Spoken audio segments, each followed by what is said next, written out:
Sabahınız xeyir, gününüz aydın olsun. Ayır 24'ün değerli izleyiciləri. İşgüzar səhərə baxırsınız. Yaxın 4 saat ərzində gündəm mövzularının müzakirəsini aparmaq üçün yenidən qarşınızdayıq. Ermənistan yeni tərəfdaşlar axtarışında üzünü Türkiyəyə tutur. Son dövrlərdə Ankara ilə İrəvan arasındakı əlaqələrdə yumşalma da müşahidə edilir. Bu təbii ki Ermənistanda müxalifətin və onun region qonşusu Rusiyanın narazılığına səbəb olur. Baş nazir Nikol Paşinyan həm yeni iqtisadi imkanlar, həm də beynəlxalq siyasi dəstək qazanmağa çalışır. Elə sıradakı sujetimiz buna dairdir. Ermənistan regionda özünə yeni dostlar axtarır. İrəvanın elə ilk üz tutduğu ölkələrdən biri də Türkiyədir. Tərəflər arasında yumşalma sezilir. Hətta seçkiyə bir neçə gün qalmış Ankara-İrəvan təması baş tutub. Prezident Rəcəb Tayyip Ərdoğanın baş nazir Nikol Paşinyanla telefon danışığı Ermənistanda müxalifəti və ona dəstək verən Rusiyanı qıcıqlandırıb. Müxalifət düşünür ki, Ankara prosesdə Paşinyana dayaq durmaq niyyətindədir. Onun rəqibləri indiki vəziyyəti Türkiyədən siyasi dəstək siqnalı kimi qiymətləndirirlər. Analitiklərin fikrincə İrəvanın Ankara ilə əlaqələrini gücləndirməsinin pərdə arxasında Rusiyanın təzyiq faktoru dayanır. Çünki Ermənistanın Türkiyə ilə yaxınlaşması Cənubi Qafqazda güc balansının yerindən oynadığını göstərir. Həmçinin bu yolla Paşinyana beynəlxalq dəstək də artır. Paşinyanın bu siyasi addımlarının onun qərb strategiyasının bir hissəsi olduğu bildirilir. Rusiya nəyin bahasına olursa olsun Ermənistanı əldən vermək istəmir.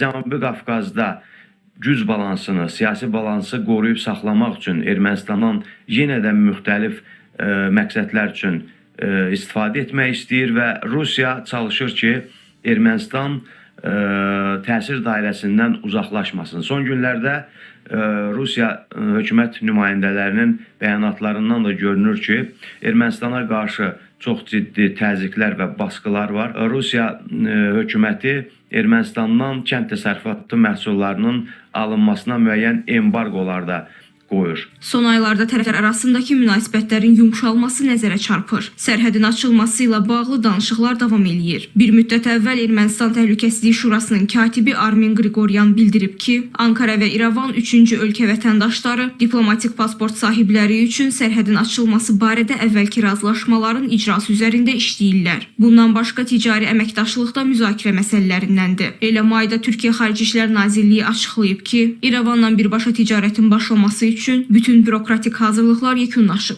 Bu, münasibətlərin normallaşması istiqamətində mühüm addım sayılır. Həmçinin Qars-Gümrü dəmir yolunun bərpası üzrə işçi qrup fəaliyyət göstərir. Bu müddət ərzində tərəflər yolun yenidən istifadəyə verilməsi üçün texniki görüşlər keçiriblər. Sözü gedən layihə regional nəqliyyat əlaqələrinin açılması baxımından əhəmiyyətlidir. Vizaların sadələşdirilməsi barədə də razılığa gəlinib. Ani körpüsünün birgə bərpası barədə memorandum normallaşmaya misaldır. Bu addım isə mədəni əməkdaşlığın simvolu kimi sayılır. Eyni zamanda Ağrı dağı məsələsi də Ermənistan-Türkiyə yaxınlaşmasının ən simvolik mövzularındandır. İrəvan rəsmi sənədlərdə və pasport möhürlərində Ağrı dağının təsvirini azaltmağa və bəzi hallarda tam çıxarmağa başladı. Yeni biometrik pasportlarda dağın görünməməsi Ermənistan daxilində böyük müzakirə yaratdı. Müxalifət bunu milli simvoldan imtina kimi qiymətləndirib. İrəvan bunu qonşulara təhlükəli mesaj verməmək və beynəlxalq səviyyədə tanınan sərhədləri qəbul etdiyini göstərmək məqsədi daşıdığını bildirib.